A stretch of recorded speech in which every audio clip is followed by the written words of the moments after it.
চোরেরা নিজেদের কাজ শুরু করে দিয়েছে, কিন্তু ওদিকে দোকানদারও মনে হয় প্রস্তুত ছিল। ওহো, আচ্ছা, বেশ, দেখে মনে হচ্ছে একটা তলোয়ার। কখনো কখনো বন্দুকের যুদ্ধে তলোয়ার আনাটা অর্থবহ। আমি ভেবেছিলাম আমার স্ত্রীকে মেরে ফেলবে, ওরা ওকে বন্দুক দেখিয়েছিল। যখন আপনি একটি সম্ভাব্য হুমকি বা ক্ষতি বা বিপদের মুখোমুখি হন, তখন আপনার মস্তিষ্ক আপনাকে তিনটি ভিন্ন রেসপন্স প্রদান করে। আপনাকে দুর্দান্ত এই কাজটি করার জন্য প্রস্তুত করে ফ্লাইট এবং ফ্রিজ রেসপন্স। স্ট্রেস রেসপন্স হিসাবে ফাইটের বিকল্পটি এমনভাবে ডিজাইন করা হয়েছে যাতে আপনি একদম বিপদের মুখোমুখি হন। ফ্লাইট রেসপন্স আপনার জন্য দৌড়ানো, লুকানো, বিপদ এড়ানোর একটি সুযোগ।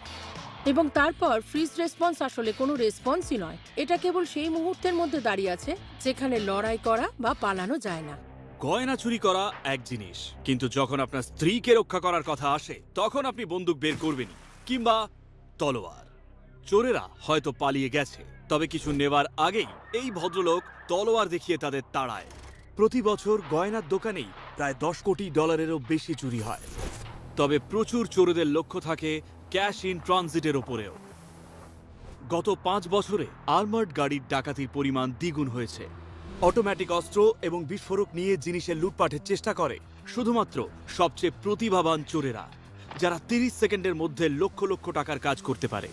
তবে বেশিরভাগ আর্মার্ড গাড়ির চালকরা খুব কমই সমস্যায় পড়েন। প্রতি বছর হাজার হাজার মাইল ভ্রমণ করেন কোনো দুর্ঘটনা ছাড়াই। লিও প্রিন্সলো একজন অভিজ্ঞ সিকিউরিটি গার্ড। তার জীবনে তিনি 2 মার্কিন প্রেসিডেন্ট এবং ইংল্যান্ডের রানীকে রক্ষা করেছেন। তার সহকর্মী লয়েডকে 4 দিনের একটা সার্ভিসেও রেখেছেন। আজ তারা একটা শক্তিশালী টয়োটা ল্যান্ড ক্রুজারে $1 লক্ষ মূল্যবান জিনিসপত্র পরিবহন করছেন। আর তখনই একটি দ্রুতগামী গাড়ি চালকের পাশে চলে আসে।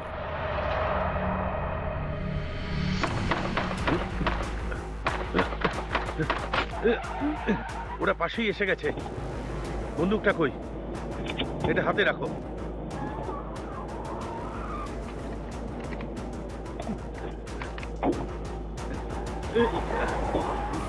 যখন একটি গাড়ি পেছন থেকে তাড়া করে, অন্য আরেকটি গাড়ি লিও এবং লয়েডের পাশে গতি বাড়িয়ে তাদের রাস্তা থেকে ধাক্কা দেওয়ার চেষ্টা করে।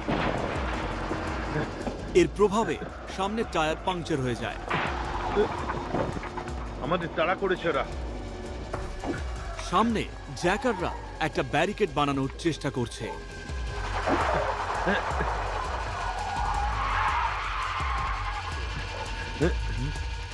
একটা টায়ার পাংচার হয়ে যাওয়ায় গাড়ি চালিয়ে এগোনো সম্ভব নয়।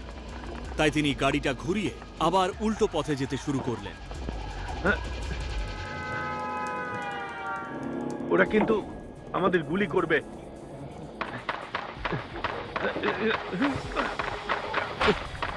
রবিকে ফোন করো, যশকে ফোন করো, জিজ্ঞেস করো ওরা কোথায় আছে। নেটওয়ার্কই নেই। এই ধূর্ত চোরেরা সিগন্যাল স্ক্র্যাম্বলার দিয়ে রিসেপশনটা ব্লক করেছে। লিও ট্রাকটাতে ঝাঁঝরা করে গুলি করা হয়েছে, তাই লিও প্রায় কিছুই দেখতে পাচ্ছে না।